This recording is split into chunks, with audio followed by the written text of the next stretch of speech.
ஆத்தாள நம்பி வந்தே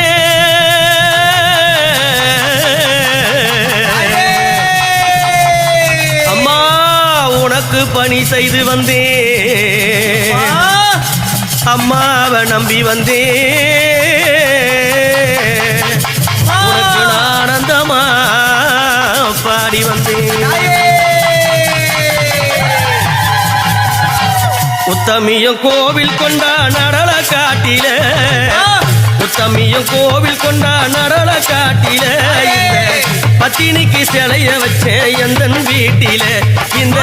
பத்தினிக்கு சிலைய வச்சேன் எந்தன் வீட்டில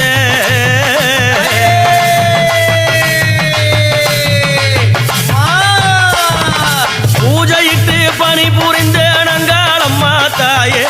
பூஜையிட்டு பணி புரிந்த நங்காளம்மா தாயே இந்த பக்தன் குறை தீர்த்திடவே